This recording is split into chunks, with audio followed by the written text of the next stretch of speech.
For the last 9 years, thousands of people have experienced a unique annual festival celebrating the art of photography. It's called Photoville, a pop-up city of images featuring a diverse array of work by photographers, professional and amateur, famous and unknown. Jamie Wax was in Brooklyn Bridge Park and St. Anne's Warehouse here in New York for last year's festival.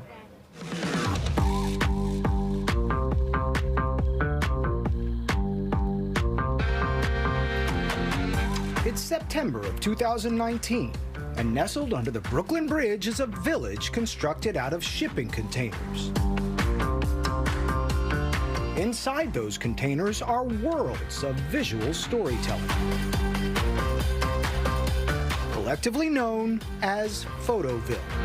There's one exhibition I'd love to show you. Maybe we could go over here. Sure. Laura Romanos is the executive director of Photoville and is one of the co-founders, alongside Sam Barzilay and Dave Shelley. When we first did this, people were balking.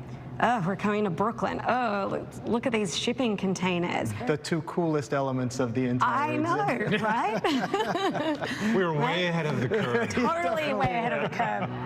Photoville started with 5 shipping containers and has grown into a major annual festival featuring work from around the globe, as well as a traveling gallery known as The Fence, which has brought hundreds of thousands of images to numerous host cities. How do you manage to operate at this scale as a nonprofit and offer it for free? We have over 150 partners just for Photoville. This is a $750,000 event, but you have so many stakeholders that all have put in something that to them, it means something. Those stakeholders make it possible to literally shed light on individual experiences and perspectives with an impact that goes beyond what words can achieve. It's a language and a communication of way for humans to experience each other. And it's also a way to make history of things that you're trying to remember, to recreate at the same time. What's changed in photography? The amount of digital images that are created every single day. And then, as Sam says, and then are not destroyed. As they should be. As some should be.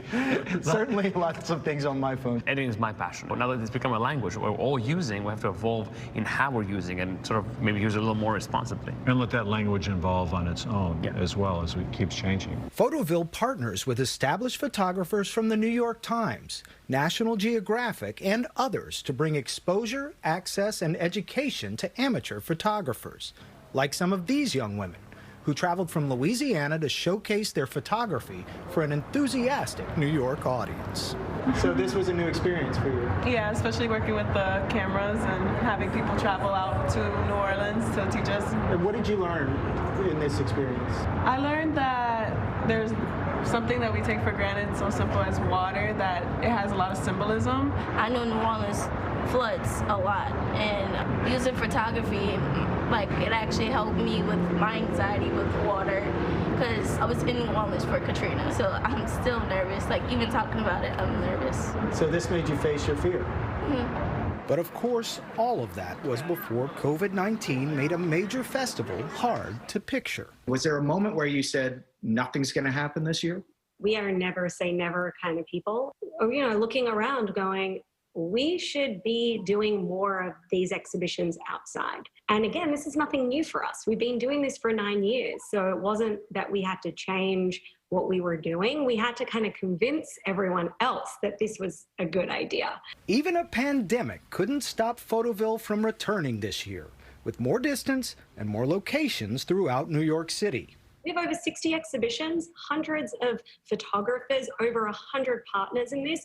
So it definitely takes a village to make this work. How did it feel for you from the germ of this idea to be standing surrounded by these visual stories that you've helped curate in Times Square? We thought it was a dream, and we have this mentality, and I hope everyone should feel this way, is that it never hurts to ask. I said, look, we aren't really flashy, we don't really have any money, but I have a really great project for you. And Elias Williams, a New York photographer, he went all over New York City and interviewed recent graduates. And as we all work our own way through the once unimaginable changes in our daily lives, Romanos says that photography will tell lasting stories about this experience as well. It is really important for us, though, to be supporting independent photojournalists and visual storytellers to try and raise more money to be able to pay them, to give them more of a platform. And hard times make for great art. When I think of the young women from New Orleans, it was such a big part of Photoville to have artists who were disenfranchised or marginalized be able to come to New York and meet other creative people. And you've lost that element to it. What does that make you feel for this year? That is the one thing that we've missed. That was the whole point of Photoville, is a community coming together in our village. So I'm really hoping that in the future we'll get back to that, whether it's with containers or whether it's just outdoors.